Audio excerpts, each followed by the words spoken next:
দেখো কতগুলো কুচো কুচো চিংড়ি মাছ নিয়ে এসছে তোমাদের দাদা বাজার থেকে, বলছে লাউ এনেছি কালকে, সেই লাউটা দিয়ে ঘন্ট করো।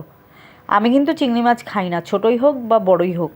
তার একটা কারণ আছে, সেটা পরে বলবো, কিন্তু তবু বাড়ির লোকরা খায়, এই জন্য করতেই হবে। দেখো বেছে মাছগুলো আমি এরকম করে রেখেছি, এখন ধুয়ে রেখেছি বেছে। এইবার লবণ হলুদ দিয়ে আমি মাখিয়ে রাখছি। তারপর আমি লাউটা কাটা দেখাবো। দেখো এই ছোটো দেখেই একটা লাউ এনেছে, তাই লাউয়ের কি দাম, 30 টাকা নিয়েছে নাকি এই লাউটা।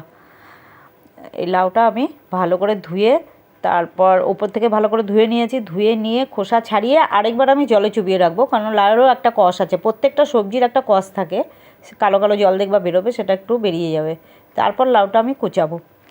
লাউ ঘন্ট খেতে ভালোই লাগে, কিন্তু আমি চিংড়ি মাছ দিয়ে খাই না, তাও ওদের করে দেবো, খেতে চেয়েছে। আমার বাড়ির লোক হচ্ছে মানে যে কোনো জিনিস ঘন্ট মানে, লাউ ঘন্ট হলে মাছের মাথা, না হলে চিংড়ি মাছ, এঁচোড় হলে চিংড়ি মাছ, না হলে মেটে। ও মানে শুধু কোনো জিনিস খেতে পারে না। বাঁধাকপি রান্না করলেও সেই তোমাদের মাছের মাথা দিলে তাহলে খাবে, না হলে খাবে না, এরকম। আমরা তো নিরামিষ করলেও খাই, আমিষ করলেও খাই, সবই খাই, ও তা খেতে চায় না নিরামিষভাবে করলে। দেখো লাউটা আমি ঝিরিঝিরি করে কুচিয়ে নিচ্ছি। কুচিয়ে আমি একটু লবণ মাখিয়ে রেখে দেবো 10 মিনিট।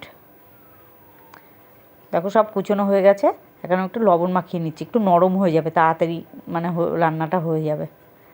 দেখো একটু লবণ মাখিয়ে আমি 10 মিনিট রেখে দিচ্ছি। এবার তেল দিয়ে দিয়েছি কড়াইতে, চিংড়ি মাছগুলো আমি ভেজে তুলে নিচ্ছি। একদম কড়া করে শক্ত করে ভাজবো না, চিংড়ি মাছ কিন্তু খুব কড়া করে ভাজলে শক্তও হয়ে যায়, খেতে নাকি ভালো হয় না, রাবারের মতো লাগে। আমি অবশ্য কোনোদিনও খাইনি, আমি বলতে পারবো না, সবাই বলে তাই, আমার মা বলে তাই।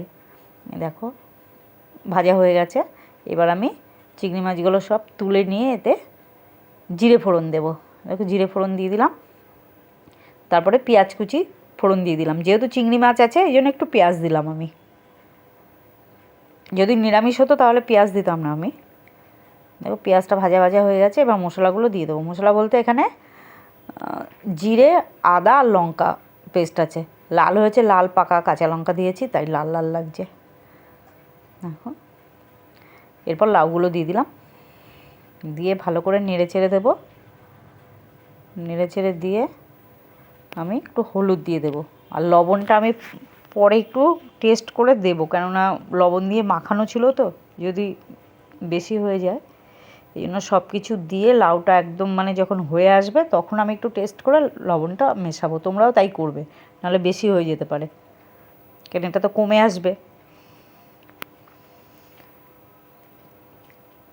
একটু চিনি দিয়ে দিলাম, একটু হলুদ দিয়ে দিলাম,